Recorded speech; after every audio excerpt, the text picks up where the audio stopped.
Bonjour et bienvenue dans cette petite séquence vidéo au cours de laquelle nous allons décrypter un peu les frappes israéliennes sur l'Iran ou bien en Iran. Alors je me nomme Simon-Paul Bamboun d'abord, je suis le ministre de la Défense de l'Afrique, le ministre de la Défense du peuple noir. Je suis aussi le ministre d'un monde multipolaire, d'un monde équilibré. Effectivement, on va parler d'équilibre dans le monde. Ministre de la réciprocité dans les relations internationales et ministre de l'éducation continentale africaine. Voilà, on va dire très tôt le matin ou bien hier, Israël a frappé l'Iran. Ils ont mobilisé, ils ont dit près de 200 avions de chasse pour faire cette opération. De facto, moi je sais, ils ne peuvent pas faire cela, Israël ne peut pas faire cela sans les États-Unis. Ce sont les États-Unis qui l'ont fait. Ce sont les États-Unis. Mais ils mettent Israël devant.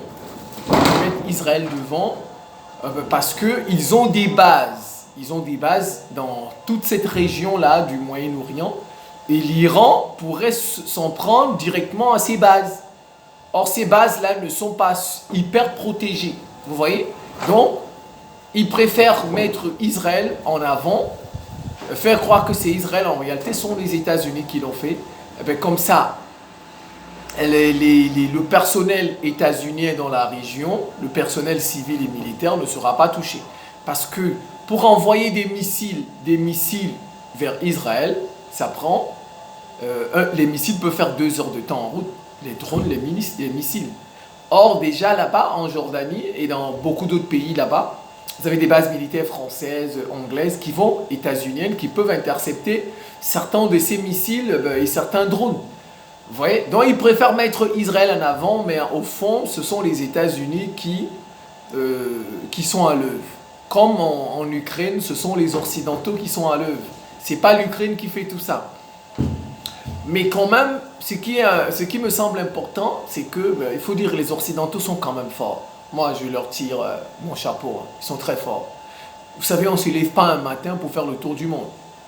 Les Occidentaux sont presque le seul peuple de la planète qui a fait le tour du monde. Sont les Occidentaux qui... Bon, je ne suis pas expert en histoire, mais ça fait 300 000 ans que l'homme, sous cette forme, est sur Terre. Mais bon, moi j'ai lu beaucoup de livres d'histoire, beaucoup de livres d'histoire. Mais je n'ai pas vu dans un livre d'histoire où il y a un peuple qui a unifié la planète. Le seul peuple qui a unifié la planète sont les Occidentaux, les Européens. Et au moment de l'avènement du christianisme, ce n'est pas le fruit du hasard. Il n'y a pas de hasard. Pour ceux qui ne comprennent absolument rien de ce qui se passe dans le monde, il n'y a pas... L'homme est sur Terre, ça fait 300 ans. Je dis sous notre forme là. Sous notre forme, ça fait 300 ans. Donc, pourquoi un peuple n'a-t-il pas unifié la planète avant l'avènement des Occidentaux et avant l'avènement du christianisme? Avec la colonisation, les Occidentaux ont uni. Tous les peuples de la planète aujourd'hui se connaissent grâce à la colonisation des Occidentaux. Ce sont les Occidentaux qui ont... C'est quoi je dis, c'est un peuple très fort. Non, en fait, ils ont de la chance. En fait, c'est Dieu qui est de leur côté. Sincèrement, Dieu est de leur... Non, parfois quand je cogite sur les Occidentaux, je dis Dieu est de leur côté. Non, sincèrement. Parce que jusqu'en Iran, ils ont des espions en Iran. Même dans le gouvernement, ils ont des espions. C'est comment mais ils ont des services... Non, c'est pas une affaire de service de renseignement. Parce que si c'était une affaire de service de renseignement, il n'y aurait pas eu le 7 octobre en Israël. On est d'accord? Si c'est une affaire de service de renseignement, si c'est une affaire matérielle, de technologie, technique, tout ce que vous voulez, scientifique, on peut même employer tous les termes. Il n'y aurait pas eu le 7 octobre en Israël, on est d'accord? Si c'était le renseignement, la technologie, etc., il n'y aurait pas eu les attentats du 11 septembre aux États-Unis. Ils sont informés. Ils ont des services de renseignement hyper sophistiqués. Mais ça a quand même eu lieu, ces événements, que ce soit aux États-Unis, que ce soit en Israël. Donc, pour moi, c'est de la chance. Dieu doit être du côté. Moi, j'ai toujours dit ça, hein, que Dieu fait la combine. Moi, je l'ai toujours dit. Si vous regardez même mes anciennes chaînes, mes anciennes pages qu'on a supprimées, moi, j'ai toujours dit que Dieu fait la combine. Que Dieu favorise les Occidentaux. Moi, je l'ai toujours dit. Ça, c'est de la chance. Comment ils savent que des généraux iraniens sont à tel endroit, à tel endroit, à tel moment, et on arrive à les tuer? Les personnes les plus gardées du pays. C'est les personnes les plus gardées du pays, ces généraux iraniens.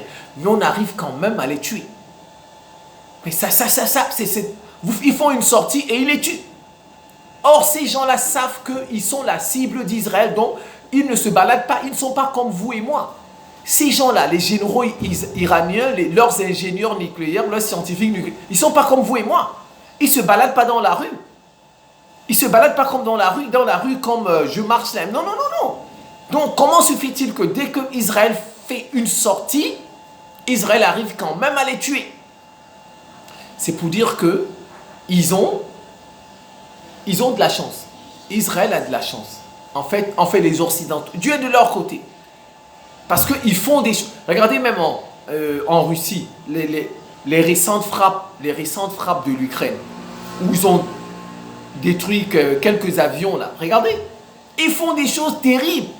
Vous avez comme impression qu'ils ont des informateurs sur place.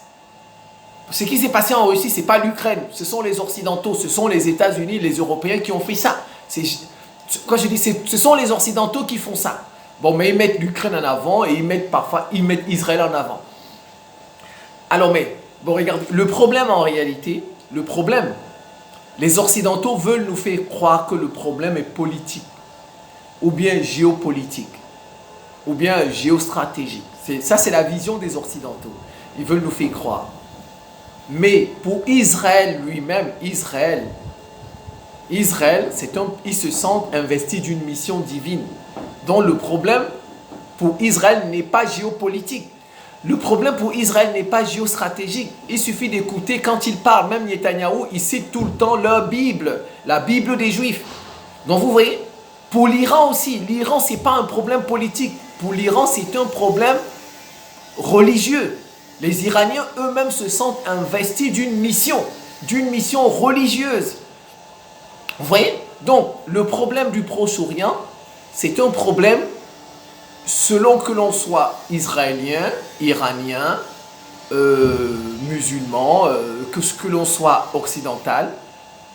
C'est pas la même approche. Bon, pour des gens comme nous, pour nous comme moi, pour moi, c'est un problème d'équilibre. Vous voyez, il y a plusieurs façons d'aborder ce problème du Proche-Orient, de la Palestine, etc. Oui, mais les Occidentaux, par exemple, veulent nous faire croire que c'est un problème. Mais ce n'est pas un problème politique, ni géopolitique, ni géostratégique. Parce que si c'était le cas, la Corée du Nord n'aurait pas eu la bombe atomique. La Corée du Nord n'aurait pas eu la bombe atomique. Parce que la Corée du Nord fait des essais tout le temps, et la Corée du Nord est très proche des États-Unis, et la Corée du Nord fait des bombardements, des essais qui traversent même la Sud-Corée, qui traversent le Japon. Donc, pourquoi les États-Unis et le Japon et la Sud-Corée n'ont jamais fait des frappes en Sud-Corée? En Nord-Corée. Pourquoi? C'est la question qu'on peut se poser. C'est la même situation. Israël, c'est l'allié des Occidentaux. Israël, ce sont des Occidentaux. C'est le même peuple. Bon, d'accord, on peut me dire que les Japonais, les Sud-Coréens, c'est pas le même peuple.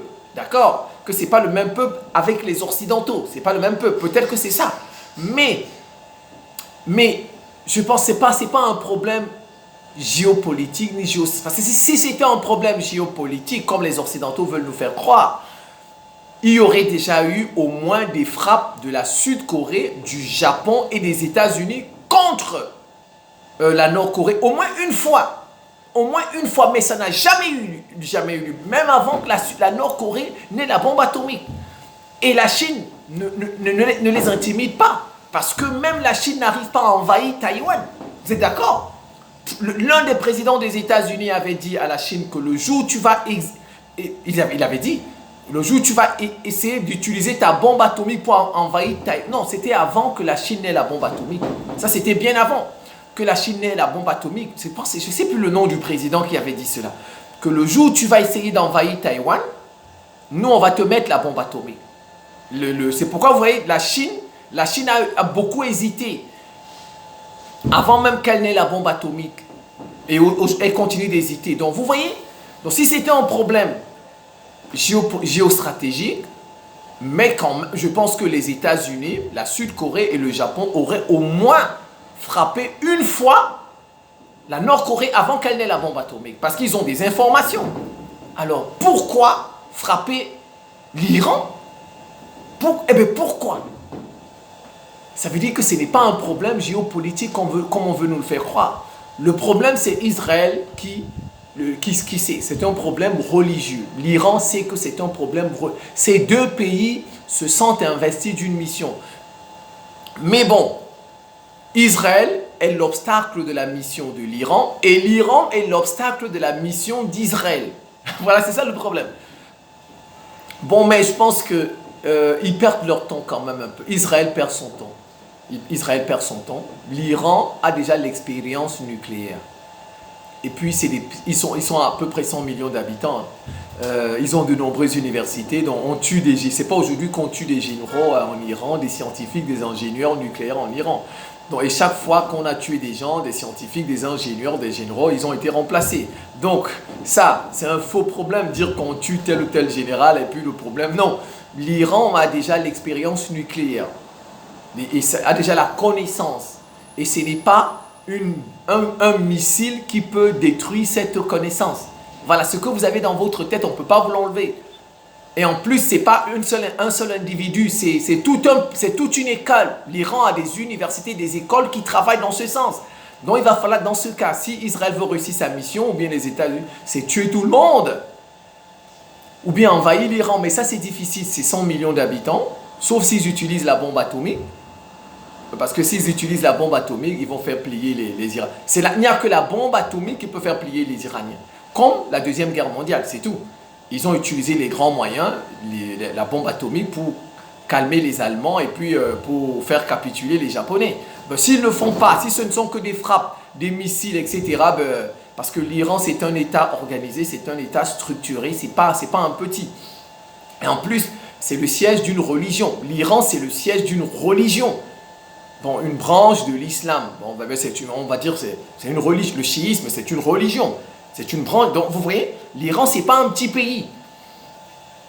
Mais les Iraniens ont déjà l'expérience nucléaire.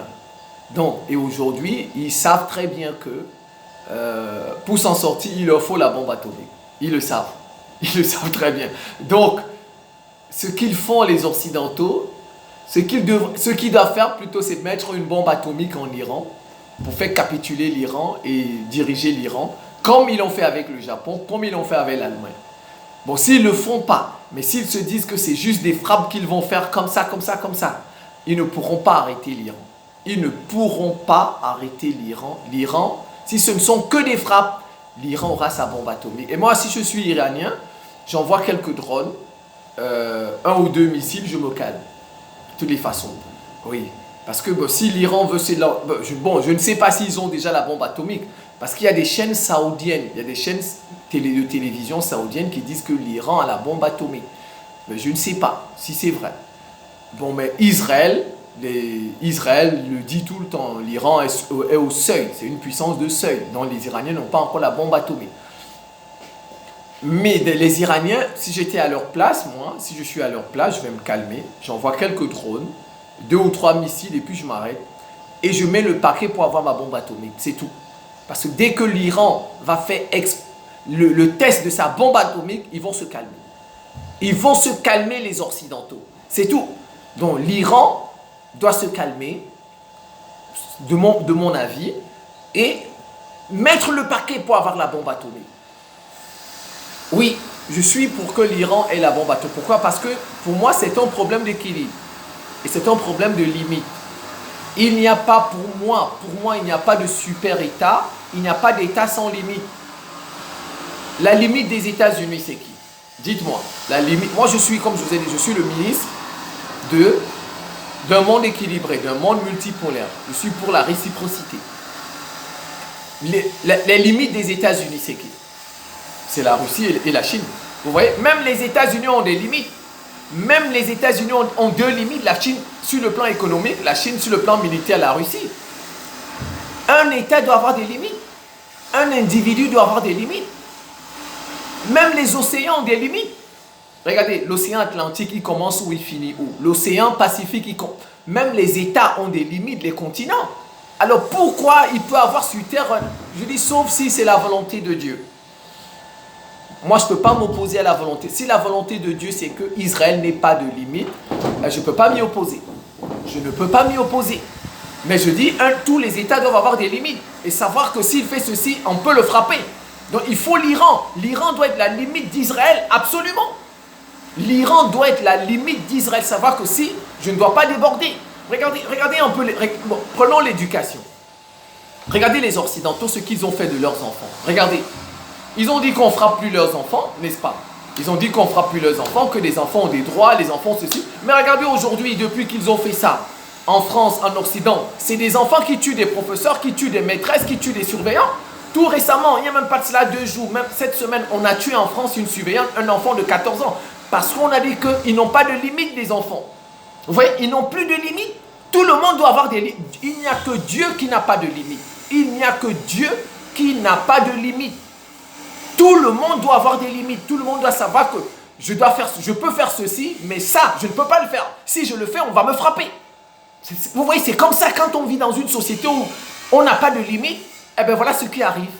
Vous trouvez des enfants de 13 ans, de 14 ans qui tuent leur maîtresse, qui tuent leur professeur, qui tuent leur surveillante. Parce qu'on a dit qu'on ne les frappe pas. Il faut les frapper correctement. Un enfant n'est pas roi. Un enfant n'est pas Dieu, seul a des limites. Un enfant, quand il fait ce qui ne va pas, vous le frappez bien, il va se calmer. Il en est de même pour un État. Un État doit avoir des limites. Un président doit avoir des limites. Un président ne peut pas tout faire chez lui et tuer tout le monde quand il veut, comme il veut. C'est comme ça. Donc, Israël doit avoir des limites. Et la limite d'Israël, c'est l'Iran. Moi, c'est ma position. Je dis, sauf si c'est la volonté de Dieu. Je ne peux pas m'opposer à la volonté de Dieu. Si Dieu veut que Israël n'ait pas de limite, bon, l'Iran n'y pourra rien. L'Iran n'y pourra rien. Bon, mais même dans la Bible, quand on lit la Bible, Israël a toujours eu des limites. Dieu a toujours, dans la Bible, a toujours envoyé des États, des empires, pour châtier le royaume d'Israël. Chaque fois qu'il s'est écarté de la volonté de Dieu, chaque fois qu'il s'est écarté de... Donc, même dans la Bible, Dieu a suscité des empires, des royaumes, pour châtier Israël. C'est comme ça. Donc, tous les États, pour ma part, doivent avoir des limites. Les individus doivent avoir des limites. Comme les océans ont des limites, les planètes ont des limites. Même notre planète Terre, elle n'est pas infinie. N'est-ce pas? Notre planète Terre n'est pas infinie, donc il faut avoir des limites. Ça fait que le monde sera équilibré. Chacun sait sur quoi il va marcher. Je ne peux pas toucher l'autre comme ça facilement. Regardez comme Israël tue les Palestiniens, regardez comme ils tuent... parce que ce sont des États qui n'ont pas de limite. Mais maintenant, le problème en fait, il est religieux. Il est religieux parce que il est religieux. C'est pourquoi je dis l'Iran pourrait ne pas battre Israël. L'Iran pourrait ne pas battre Israël et c'est peut-être l'Iran qui pourrait tomber, qui pourrait, je dis au conduit, parce que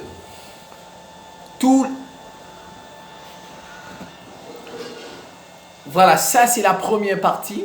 On va se retrouver pour la deuxième.